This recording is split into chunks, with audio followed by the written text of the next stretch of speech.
Hey guys, welcome to my channel. My name is Dr. Tom LaHue, and we talk about all kinds of things related to the Enneagram here. We're going to be looking at Type 7.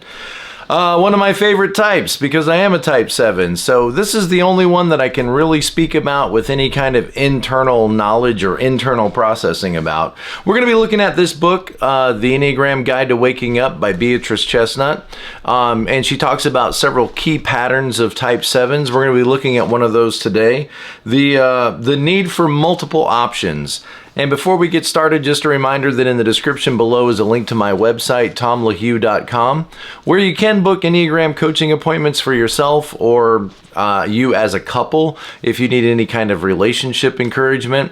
The Enneagram is a really helpful tool for helping us not only know more about ourselves, but also how to get along with the people in our life that we can't get away from. And so I'd love to meet with you and talk to you and help you figure out what your type is, or help you figure out a little bit more about what balance and health would look like for you. Maybe you feel stuck in life. Whatever I can do to help, I'm here for you. Also, on my website is a page about the certificate programs and classes that I'm offering, and I've got some new things coming, so continue to watch the website, and I'll let you know as we offer new courses or new platforms to make those courses more available to you. So if you want to know more about coaching people or using the Enneagram in your own relationships or helping others, I would love for you to sign up for one of those classes. And there is another page on my website about having me come and speak at events. So if you would like for me to come and do a team training or staff training or marriage retreat, or you love the Enneagram and you want it to be implemented in the place of work that you work, I would love to come and do staff trainings or team trainings or seminars or corporate seminars, whatever I can do to help you guys get the Enneagram out and raise people's awareness so that we can be more present to life, more agreeable with each other, and get along better. Okay, so let's jump into today's information. We're going to be talking about Type 7s and the need for multiple options. And I suppose that probably everybody to some degree would want to have more than one option. We love choices. I mean, look at a grocery store. When you walk in and you look at all those different kinds of potato chips or all those different kinds of cookies or crackers, it's obvious that at least Americans love to have a variety of choices. And having multiple options can feel like a really good thing for most of us, but with 7s it's a little bit stronger than that. A fear, you might say, of being stuck with limited options. And this can make it hard for several things in life. For example, like creating a calendar or creating a schedule.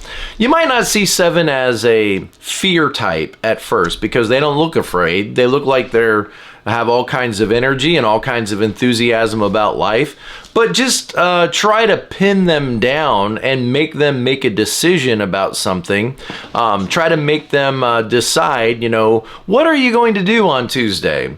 What are you going to do this Wednesday? Are you okay with being scheduled on this day? And, once you put your name on a schedule, or once you agree to a schedule, then you're, in a sense, you are removing all other possibilities of what you're going to do that day. And so if I sign up to help at the local charity on Thursday night, then that means I'm saying no to whatever else might be coming along, or whatever other opportunities might be coming up that might be more exciting, more fun, more engaging.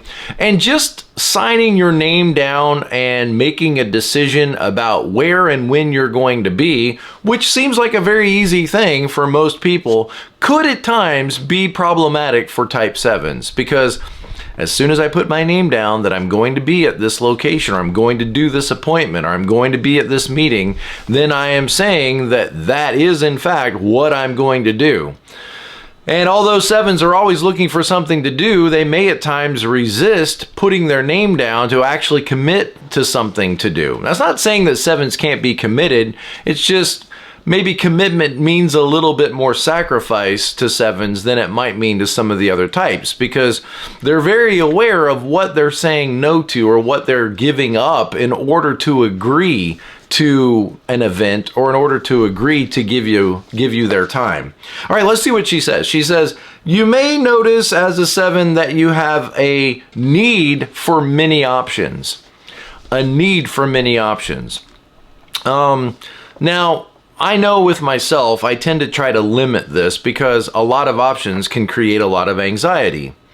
You know, for example, if you wore a tie every day, and a lot of people don't wear ties every day. Some business people do, some funeral home workers, and maybe some lawyers and important people, you know, wear ties every day. And if you had a closet, just imagine you had a closet and you only had, let's say, maybe 3 or 4 suits, and all you had were white shirts or maybe a few light blue shirts, but you had 100 different ties. Okay, now that feels like a good thing, especially for a 7, to have a lot of different options. Oh, I want all kinds of options because I don't know what mood I might feel like I'm in that day. And I want the tie, you know, to either reflect the mood I'm in or maybe to help me change the mood I'm in. And so I want bright ones. I want some conservative looking ones. I want some that are just whimsical. Remember in the 90s, you guys that were there in the 90s, you know, we had ties with Bugs Bunny on them or Elmo and Tweety Bird and all these kinds of, you know, kind of comical ties. But maybe you have a few of those. Imagine going into a closet and there's 3 or 4 suits and 3 or 4 different shirt options, but there's 100 different ties. Now that feels like such a great thing to a 7 to have lots of different options. But I want you to see that there is a certain level of anxiety that is raised when you have to make that choice. You can't just walk into your closet now and pick one of 4 different ties. How do you know which one you're going to pick?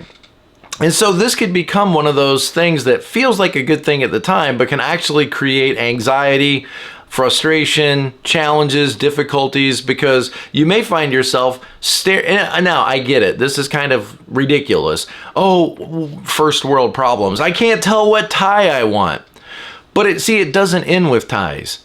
It starts with ties. And then you move on and now you have to make a choice about maybe you have different kinds of socks and you become a sock collector and you got brown socks and dark socks and socks with cartoon characters and socks with, you know, logos on them. And then maybe you have 50 different fragrances and now you have to choose between that. And you've got, you know, 50 different podcasts you listen to on the way to work. And now you have to choose because you don't want to miss out. You don't want to miss out on something that might be better. You don't want to miss out on something that might be fantastic or wonderful that you don't know about, something you want to experience.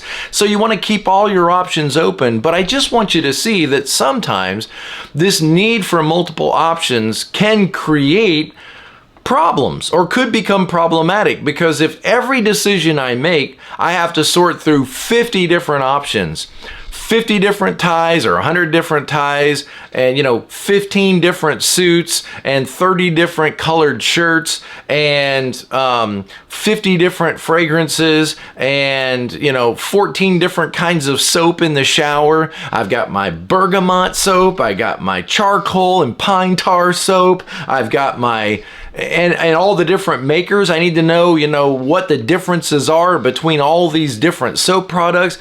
To some of you guys that are not 7s, this probably sounds like people don't really do that. Do they really do that? And if you're a 7, then you probably, you know, you probably understand what I'm saying. This can create a certain level of added anxiety in your life. It feels like it's the right thing to do, but I just want you to see that over and over again, what do we see with the Enneagram? It shows you that you have certain predictable impulses and compulsions that often work for you in life, but can at times make life more problematic, more challenging, and make it more difficult for you to show up and be present to life. And look, this is just the first sentence. Look at all that she said was, you may notice that you have a need for multiple options. And look how down the road I went, because as a 7, I understand this. I do on the surface, I really do like to have a lot of options, but I've kind of learned over the years that sometimes it's best to minimize those options. Let me give you a challenge if you are a 7. Okay, I want you to think about some of your favorite things in life. Okay, so maybe you are a 7 who collects pocket knives. This happens to be a pocket knife that belonged to my father, and when he passed away, this is one of the things of his that I took. And I don't collect pocket knives, but I have a couple of different pocket knives that sit next to my computer, and when I'm doing appointments, because I'm a 7, probably with a little bit of ADD or ADHD, I find myself opening and closing pocket knives. It's kind of like a fidget spinner, but for adults. And so, but I know that my tendency would be to get excited about something as simple as a pocket knife and say, well, I wonder what other kinds of pocket knives are out there. I wonder what other kind of designs there are. And before you know it, because you're investigating and you don't like to not think of anything, you're focused on all the different pocket knives that exist, and you're watching videos about what's the best kind of pocket knife, and you're ordering them and you're buying them, and all the while justifying that this is a harmless hobby. This is just an interest that I have. And then before you know it, and just ask yourself, does this ring true to you if you're a 7? Before you know it, you have a drawer filled with pocket knives. And it could be a lot of other things besides pocket knives. Just look back at your own life, look at what you're surrounded by. How many times have you kind of gone off the deep end, interested in some item or some items, learning all you can about them, being passionately excited about them, enthusiastic, one might say, about this item, learning all you can, purchasing all you can, and then you end up with this collection of these items. And then let me just ask you this question. Could you pick a favorite? Can you pick a favorite? Or do you have to rotate through multiple different options? Could you pick a favorite? Could you select a favorite? I just want you to see that for a lot of people out there, having one pocket knife is enough. And they're completely satisfied with the one they have and never really think, well, maybe there's a better option out there. I need to know everything I can about what's going on in the world of pocket knife making, and I might be missing out on better options or more fantastic or complete options or thorough options, or to be the best prepared I could be. For a lot of people, one pocket knife, especially one like this that has some kind of sentimental attachment to somebody they love, would be enough for them, and they would just be happy having one. And they would never even think that I need to learn all I can about the world of this gadget, and I need to, purchase more of them. So multiple options can at times create new experiences, exciting experiences, but just realize that sometimes I think the multiple option thing could keep us from being satisfied in life and keep us focused on what we don't have, which is a great recipe for being unhappy.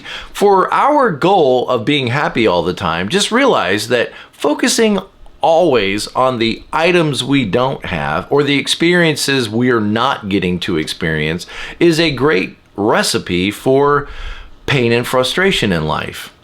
Wouldn't it be good if we could at times let go of the other options? And I just have realized this the hard way about myself, that there are times that I just have to tell myself no. That experiencing pocket knives, for example, through 100 different options is one way to try to enjoy pocket knives. But having one or two that you really love and that are meaningful to you is also a legitimate way, and probably the way most people tend to experience things. It is a legitimate way to experience your hobby or interest. And there's a whole lot less anxiety because when it's time to leave, you only have one choice to pick up. And when that one breaks, people then purchase another one. they move on then. Okay, so when you feel that interest or that intensity, it feels good for a 7 to have something to focus on, something to care about, something to get excited about, something to be passionate about, something to learn about, something to purchase, to go after. But it may become more problematic than it really is useful, especially if it's in multiple areas of our life. So having a lot of actions and having many different courses of action. Think about how challenging it can be to go into like a university and to select a major and then to stick with that. What if the classes get difficult? What if you run into a few professors that aren't very entertaining and are quite challenging or difficult? You might find that 7 wanting to get out of this program and switch into that program. And it wouldn't surprise me at all, just not only switching programs all the time, but even switching colleges. Not only switching majors, but 2 years at the University of Iowa and then 6 months at such and such college, and then that doesn't really feel right either, and then another year exploring the West Coast or the East Coast and hiking through the mountains, and then I'll come back to school. And look how hard it can be sometimes to settle down, to stick with things, and to focus and be determined to see things through to the end. When your goal is to have multiple options, what do you do when you don't have multiple options? When you have to stick with something and see it through? That can feel very challenging and very difficult, but it's possible. And there are many things in life that are much better experienced when we see them through, when we make it through those difficulties. I mean, take for example, working in a job. Jobs are great and everybody has to have one of some kind, or most of us have to have a job of some kind. What about when it gets difficult? What about when it becomes, boring or unfulfilling? There is a time and a place when a person needs to take life by the horns and say, you know what, I'm not really feeling fulfilled, or I'm surrounded by people that I'm just not able to work with, and I've tried everything I can, or I have this wonderful medicine bag of all these remedies I bring, but none of the problems that I'm working on really benefit from my skills or abilities, and I'm not feeling very useful here. There is a time and a place when definitely you need to decide, okay, this is not working out. I'm miserable, I'm unfulfilled, and it's time for me to look for greener pastures. Just notice as a 7, if this is not just something that happens every once in a while, but notice if this is a pattern for you. When things just are comfortable, you start to become anxious or frustrated or depressed or discouraged, and you might feel like, I need to escape this. This is not fulfilling. This is not enjoyable anymore. And if I were to really stop and say, okay, what's going on? I may realize that you're not really having any problems at work. It's just you're bored with it. It just doesn't feel exciting anymore. And most people would say that the job has become very comfortable, and they would look forward to that. They would be excited that their job has become comfortable, and they feel like it's consistent, and they feel like they know their work, and they know their clients, and they know their people. But just realize for you, this could become a signal to you that you need to move on. That it's not thrilling, it's not exciting, there's not enough variety. There's a lot of ways in which this might, you might describe this scenario, but just ask yourself, like, do I have a general sense of well-being about life?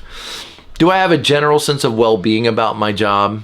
Do I feel adequately prepared and trained? And do I feel like, I know what I'm doing and I'm being productive? Do I feel useful and valuable here? You may realize that you don't really need to move on. It's just you have this impulse within you that wants variety, that wants things to be different, that wants things to change.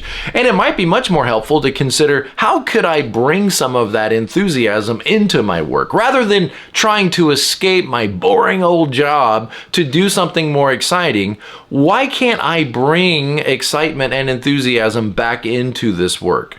Is that possible? Yeah, a lot of times it is possible.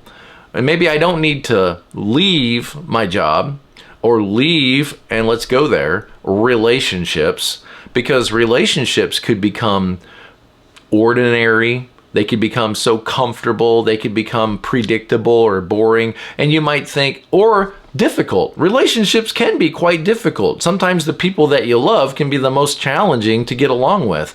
And when those moments happen, are you inclined to think, I need to get out of here. This isn't working. We've grown apart. We just don't have that excitement we used to have. And so that's a signal that I need to escape.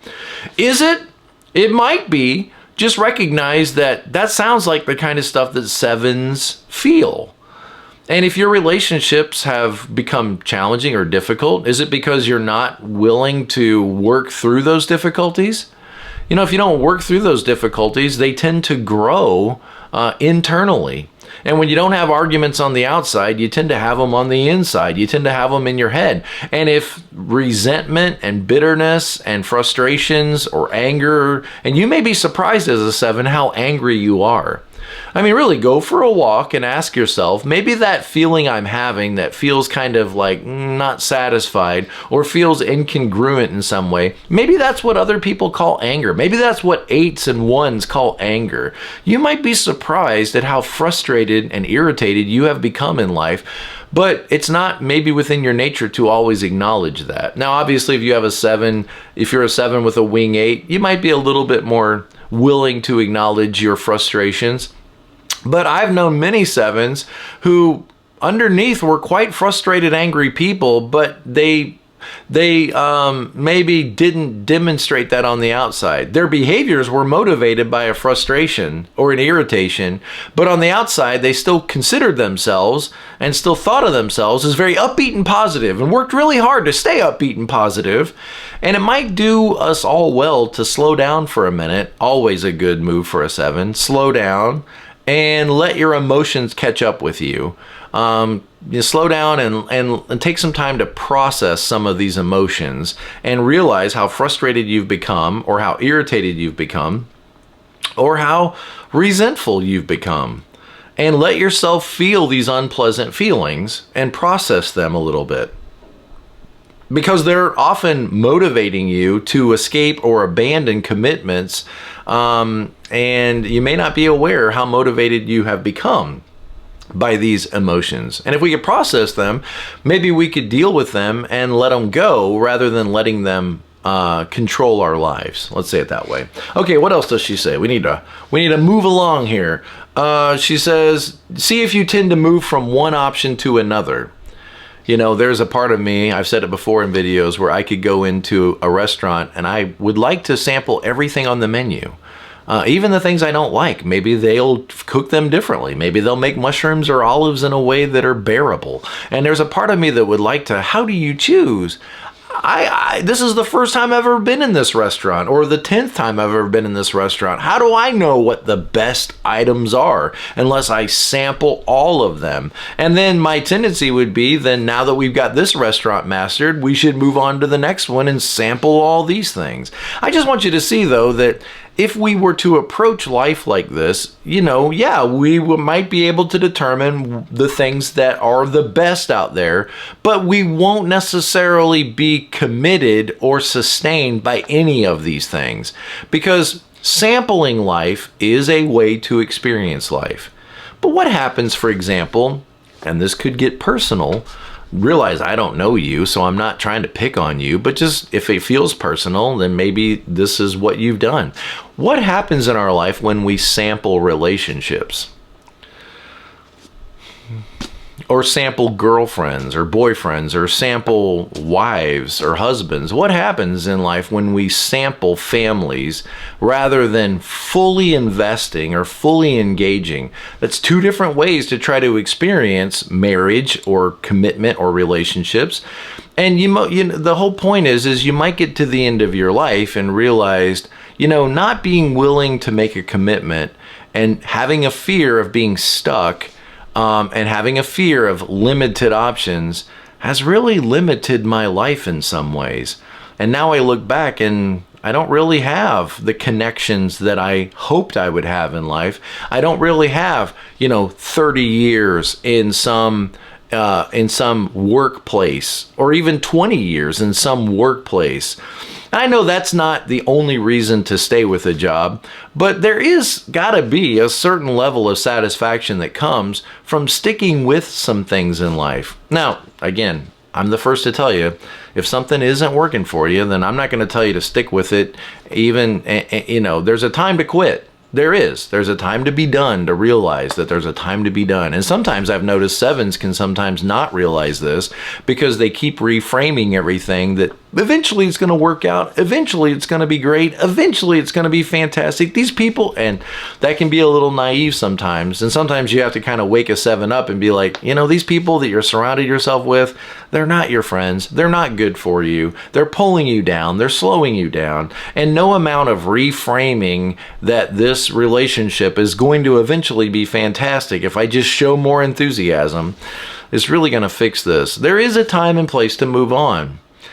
So let's end this with that thought, is what criteria will you use to know when you're in one of those moments and when you're just being a 7, feeling pulled away from what is to what could be, what might be fantastic, what might be better? How will you know when you are in a legitimate moment where you need to look at reality and quit reframing things positively, and you legitimately need to change your relationships, change your job, change careers, change your major in college, change your work environment, change your state you live in? How will you know when this is one of those legitimate times where change actually needs to happen, and when you're just feeling bored with life because you are a 7 and you could be running away from some of the best things for you just because you want to see what's on the other side of the mountain? Or when will you know that you know enough to make a clear decision? And just thinking about that might create some anxiety in your life. And we are one of the anxiety types. Okay, last thing I'm going to say, likely avoid feeling limited by anything in life or feeling stuck in life. And you tend to charm those that might try to limit you. Think managers, principals, teachers. 7s can be quite charming. We tend to be a little bit childlike, and we can be very friendly at times. And sometimes we might try to disarm people with our charm. Charm and disarm. And it's sort of a soft rebellion. And we've talked about that in other videos, and we'll talk about it in the future. But, where 6s or 8s, could be quite obviously rebels to the infrastructure or the powers that be. 7s tend to, like the Fresh Prince, if you've ever watched that show, a 7, 7s might tend to disarm people with charm in order to escape the limitations or escape the boundaries that exist for everybody else.